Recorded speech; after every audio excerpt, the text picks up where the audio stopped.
Assalamualaikum, salam Malaysia Madani, Kanta 7.44 pagi. Kami mulakan dengan rangkuman berita utama dalam segmen esensi. Perdana Menteri menzahirkan ucapan terima kasih kepada seluruh rakyat Malaysia atas kebangkitan dalam bersiri Perhimpunan untuk Palestin di seluruh negara. Ia dilihat sebagai suatu perkembangan baik yang menolak kezaliman rejim Zionis dan mempertahankan hak rakyat Palestin. Beliau kali ini mengajak seluruh rakyat menyertai Himpunan Malaysia bersama Palestin yang akan diadakan di Axiata Arena Bukit Jalil malam ini. Perhimpunan akan diketuai Perdana Menteri.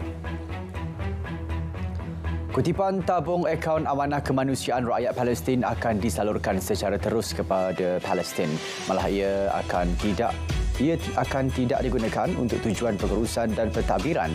Perdana Menteri juga sudah berbincang dengan Presiden Persatuan Bulan Sabit Merah Mesir, Dr. Rami El-Nazir mengenai beberapa kaedah dalam menyalurkan bantuan terus ke Gaza. Jangan ambil kesempatan atas kemurahan hati rakyat Malaysia untuk mengutip dana untuk kepentingan diri. Menteri di Jabatan Perdana Menteri Allahyarwah Agama mengecam tindakan segelintir pihak tidak bertanggungjawab yang mengumpul dana kononnya untuk membantu rakyat Palestin. Tegas beliau, perbuatan adalah haram dan amat dikesali. Hari pertama Sukan Para Asia 2022 menyaksikan kontingen negara beraksi cemerlang apabila meraih 1 emas, 2 perak dan 3 gangsa.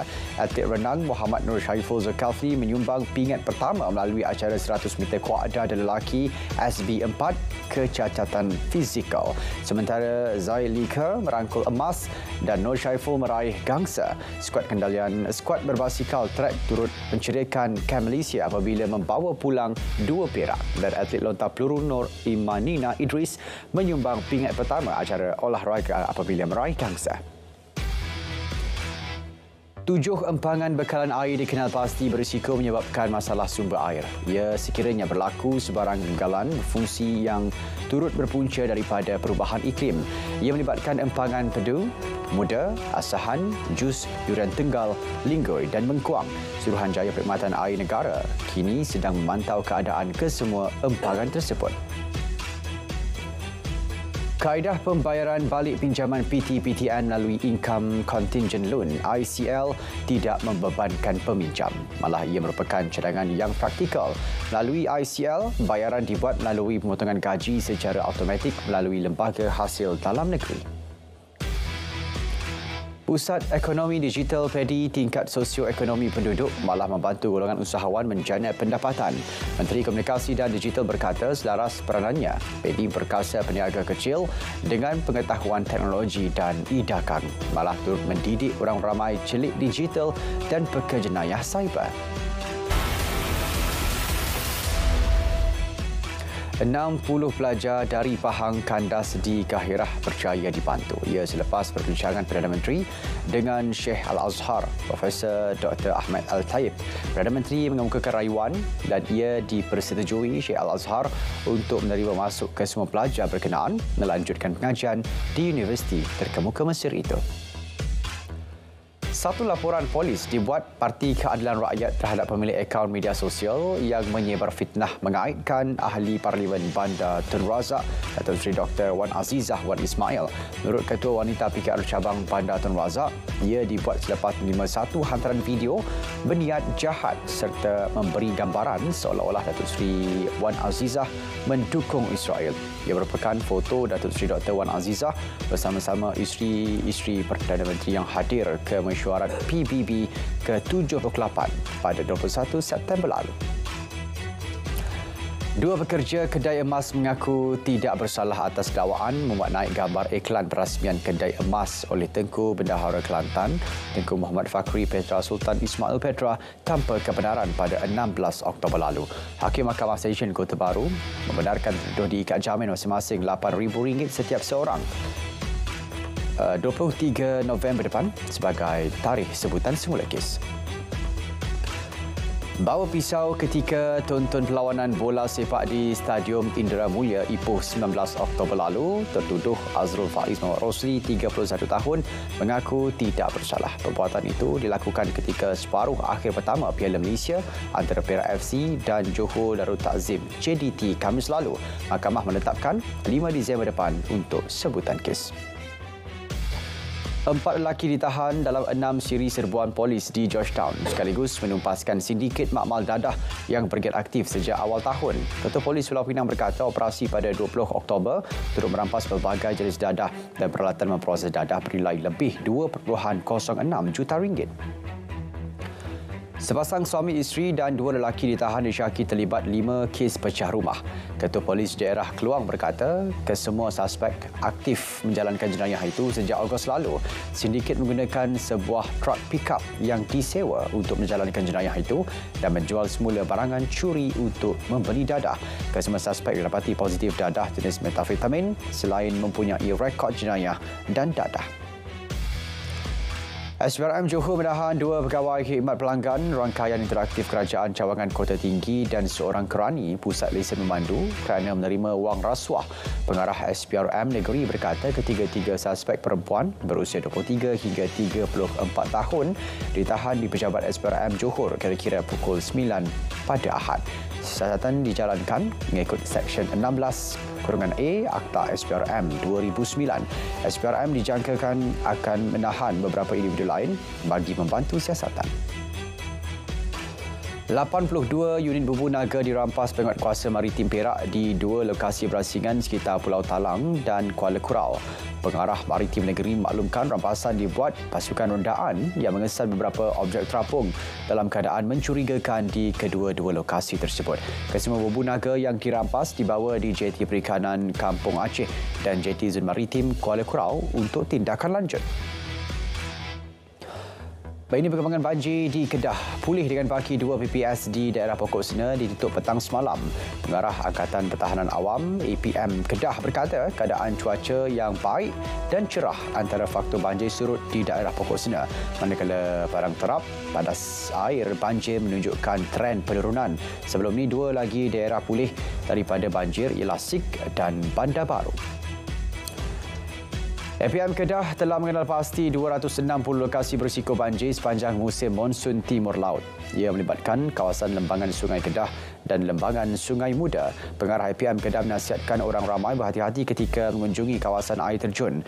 APM turut meletakkan anggota bagi memantau keadaan sungai yang mencatatkan peningkatan paras bahaya dan waspada terutama di kawasan penempatan penduduk. Di Negeri Sembilan, 120 lokasi berisiko banjir dikenal pasti JBPM. Ia melibatkan daerah Kuala Pilah, Port Dickson, Seremban dan Jelebu. Justru seramai 1,200 anggota JBPM Negeri Sembilan bersiap siaga menghadapi monsun Timur Laut yang dijangka berlaku November depan. 1,070 pegawai dan anggota Jabatan Bomba dan Penyelamat Malaysia JBPM bersiap siaga hadapi kemungkinan berlaku banjir dalam tempoh pilihan raya kecil Parlimen Kemaman awal Disember depan. Ia merangkumi aset darat, udara dan marine bagi pengurusan peti undi atau membawa pengundi ke pusat pengundi semasa banjir. Ketua Pengarah JBPM berkata 36 lokasi berisiko banjir sudah dikenal pasti setakat ini.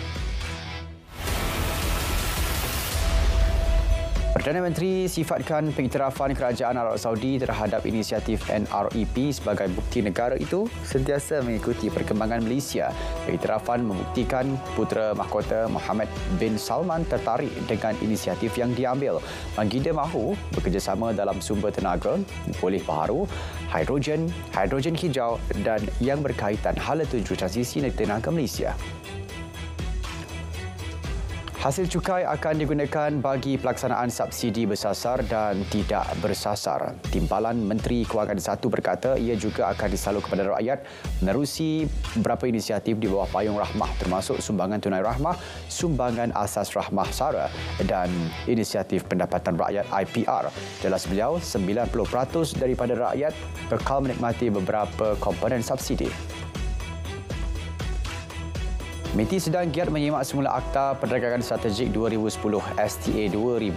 Menterinya berkata ia bertujuan melaras peraturan, memastikan kawalan barangan dan teknologi yang strategik disesuaikan dengan setiap segmen industri. Ia turut melihat sebarang aspek pengurusan perdagangan strategik STM yang mungkin secara tidak sengaja menghalang pertumbuhan industri.